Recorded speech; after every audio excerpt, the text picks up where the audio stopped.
Imagine um salão sombrio, iluminado apenas pelo fogo fraco de uma lareira que nunca aquece o suficiente. As paredes de pedra do castelo parecem guardar murmúrios antigos, como se cada bloco tivesse testemunhado algo que jamais chegou aos livros.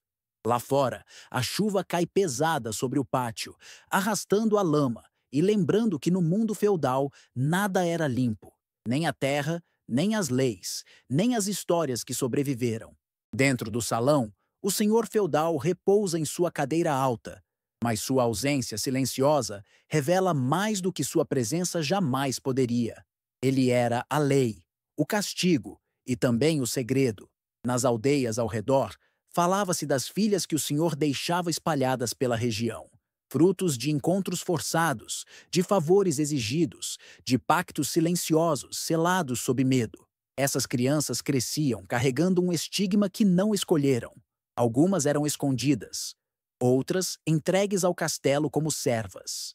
E havia aquelas que, por nascimento, carregavam a marca de um destino decidido antes mesmo de abrirem os olhos.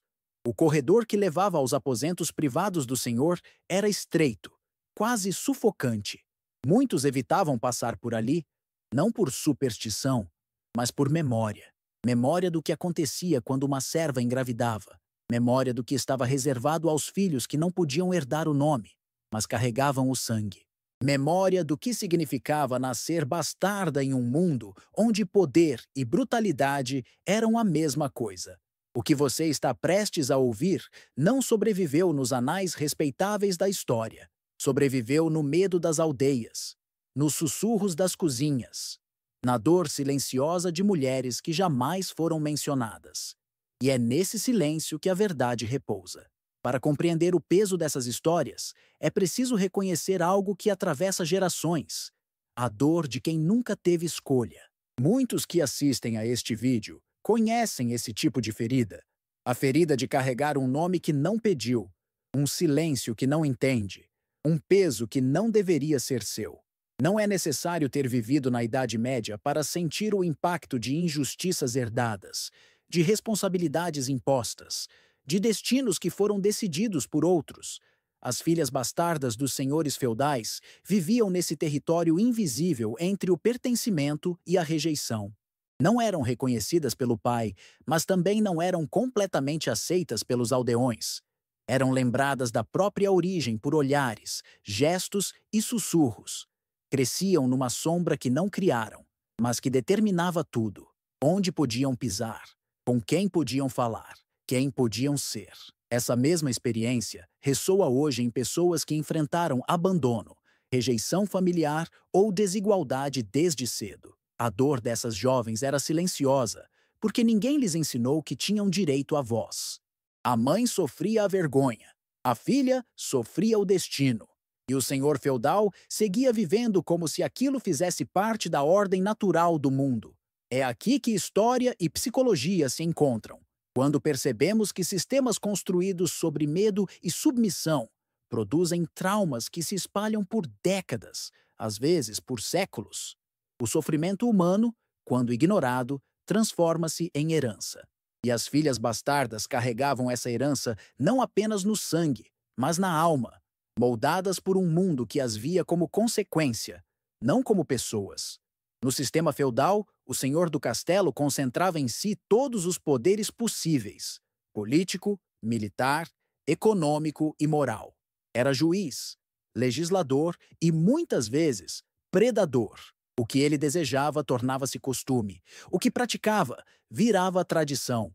Em aldeias pobres, onde ninguém tinha recurso para desafiar a autoridade, os abusos eram mascarados como direito senhorial, como parte da ordem estabelecida. Assim nasciam muitas das crianças consideradas bastardas, frutos de encontros impostos, de relações atravessadas pelo medo ou pela necessidade de sobrevivência. Quando essas meninas cresciam, tornavam-se peças silenciosas dentro da estrutura feudal. As que eram levadas ao castelo carregavam a marca de um vínculo que não podiam declarar. As que permaneciam na aldeia tornavam-se lembretes vivos da supremacia do senhor, lembretes que causavam desconforto tanto nas esposas quanto nos servos. Elas viviam em uma terra de ninguém, Não tinham direito ao nome paterno, mas também não podiam escapar da influência dele. A psicologia do poder, naquela época, funcionava como uma corrente invisível. O senhor feudal era cercado por conselheiros que reforçavam sua autoridade, pela igreja que legitimava seu domínio e por uma sociedade que naturalizava a desigualdade. Muitos senhores cresceram acreditando que tudo lhes pertencia: terras, colheitas, corpos, destinos. A bastarda para eles não era fruto de culpa, mas de domínio. Uma prova viva de que o poder podia atravessar fronteiras íntimas sem ser punido. Por trás desses comportamentos havia insegurança, paranoia e um desejo incessante de deixar legado, mesmo que fragmentado, oculto e não reconhecido. Era assim que, em segredo, muitos moldavam o destino de suas filhas em uma época onde nascimento determinava tudo, menos humanidade. A história começava quase sempre ao amanhecer, quando a neblina ainda se agarrava às colinas e o castelo parecia flutuar sobre o vale. Uma criada caminhava apressada pelo pátio, segurando um embrulho onde repousava uma criança recém-nascida, pequena demais, silenciosa demais. Os guardas desviavam o olhar. Sabiam exatamente o que aquela cena significava. Não era a primeira vez. Não seria a última. A porta lateral do castelo se abria com um rangido discreto, revelando um corredor estreito, usado apenas para assuntos que não deveriam chamar atenção. Ali, a luz era fraca, e o ar carregava um cheiro de madeira úmida, misturado ao perfume barato das ervas que tentavam disfarçar o indesejável. A criada entregava a criança a outra mulher, uma ama de leite escolhida a dedo, alguém que sabia manter silêncio melhor do que qualquer juramento. Enquanto isso, no andar superior, a esposa do senhor feudal caminhava em círculos. Ela já conhecia o ritual. A cada novo nascimento que não era seu, sentia o peso de uma traição que ninguém ousava nomear.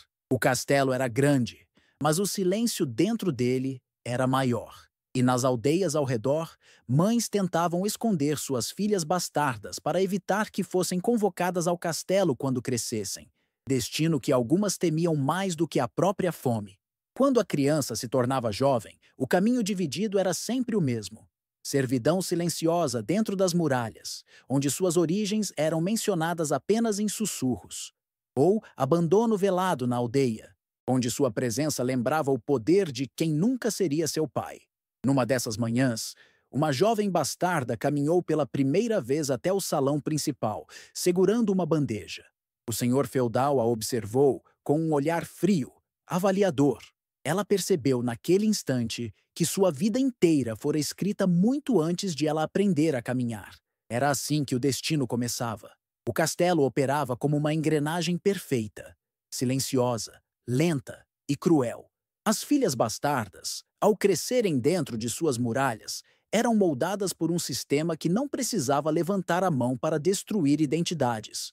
O método era psicológico, refinado, quase invisível. Primeiro, elas eram privadas do reconhecimento, não tinham nome completo, não eram mencionadas em cerimônias, não eram autorizadas a sentar-se à mesa principal. Isso criava desde cedo a percepção de que existiam apenas pela metade. Presença útil, pessoa incompleta. Depois vinha o isolamento. As jovens eram alocadas em câmaras distantes, afastadas das servas comuns e distantes demais da nobreza. Para onde olhassem, havia portas que não podiam atravessar, conversas que não podiam ouvir, decisões das quais jamais fariam parte. Nada disso era dito em voz alta. Era sugerido através de olhares desviados, ordens curtas, silêncios calculados. Aos poucos, elas aprendiam que seus limites eram inquestionáveis. Por fim, vinha a função: serem vistas, avaliadas, utilizadas como peças convenientes para alianças internas. Algumas eram entregues como esposas de pequenos oficiais para reforçar fidelidades. Outras eram mantidas no castelo, onde serviam como lembretes silenciosos do poder do senhor. A mais cruel das práticas era a incerteza, nunca saber se seriam protegidas como sangue do castelo ou descartadas como consequência de um pecado que não cometeram. Essa era a verdadeira máquina feudal. Não a espada, não o aço, mas a capacidade de controlar vidas inteiras por meio de destino imposto, identidade negada e silêncio obrigatório. As filhas bastardas eram a prova viva de que, na Idade Média, a crueldade mais eficiente era a que ninguém precisava confessar. O ponto de ruptura surgia inesperadamente, não em um grito, nem em um ato de rebeldia, mas em um instante íntimo, devastador, quando a jovem bastarda compreendia que sua vida jamais seria sua. Em uma dessas tardes cinzentas, enquanto o vento soprava pelas janelas estreitas do castelo, uma das meninas foi chamada ao grande salão. Ela tinha cerca de 15 anos e havia passado a vida inteira obedecendo sem perguntar. Caminhou com passos hesitantes, tentando esconder o tremor nas mãos. Quando entrou, o senhor feudal estava sentado em sua cadeira alta, observando-a com a frieza habitual. Ao lado dele, 2 conselheiros murmuravam entre si. O silêncio pesava tanto que parecia um terceiro personagem na sala. A jovem percebeu que algo estava prestes a ser decidido. Não sobre o castelo, mas sobre ela. O senhor levantou-se lentamente e caminhou em sua direção. Ele não precisava dizer palavras cruéis. A falta delas já era o suficiente. Com um simples gesto, apontou para um homem mais velho, um oficial de baixa nobreza. Foi nesse momento que a jovem entendeu. Seu destino havia sido negociado. Ela seria enviada para casar-se com alguém que jamais conhecera, apenas para fortalecer laços que não tinha culpa de existir. A respiração dela travou. Seus olhos não buscaram o do pai. Não havia nada ali. Nenhum reconhecimento, nenhum remorso. Apenas poder fazendo o que sempre fez. Moldar vidas como se fossem ferramentas. Foi ali que algo quebrou por dentro. A sensação cruel de ser menos pessoa e mais moeda. Ela não chorou. Não podia. Mas naquele instante silencioso, sentiu a última parte da infância ser arrancada. E pela primeira vez, percebeu o tamanho do castigo de carregar um sangue que não podia ser nomeado. Esse era o verdadeiro ritual feudal. Transformar uma vida humana em consequência. Quando o destino de uma bastarda era selado, o castelo continuava funcionando como se nada tivesse acontecido. As tochas eram acesas ao entardecer, os guardas faziam a ronda, os servos carregavam água e lenha. Mas, para quem conhecia os corredores por dentro, algo mudava silenciosamente. A jovem que partia deixava atrás de si um vazio estranho, não porque alguém a considerasse indispensável, mas porque sua ausência lembrava a todos que, ali dentro, cada vida podia ser trocada como peça de um jogo que ninguém admitia jogar. Algumas dessas jovens, enviadas para casamentos arranjados, desapareciam da memória do castelo. Outras retornavam anos depois, não mais como servas silenciosas, mas como mulheres marcadas pelo desgaste emocional de terem sido usadas como ferramenta política. Já as que permaneciam dentro das muralhas, vivendo sob constante vigilância, tornavam-se sombras de si mesmas, obedientes, cautelosas, desconectadas de qualquer ideia de pertencimento. Sua existência era uma cicatriz viva da estrutura feudal. Com o passar das gerações, a presença dessas filhas ilegítimas moldou comportamentos, da nobreza à plebe. As esposas dos senhores tornavam-se mais rígidas e desconfiadas, as mães aldeãs mais temerosas, e os servos mais atentos aos limites do poder senhorial. A igreja, embora silenciosa, sabia que cada bastarda era uma falha moral escondida sob o manto do sagrado.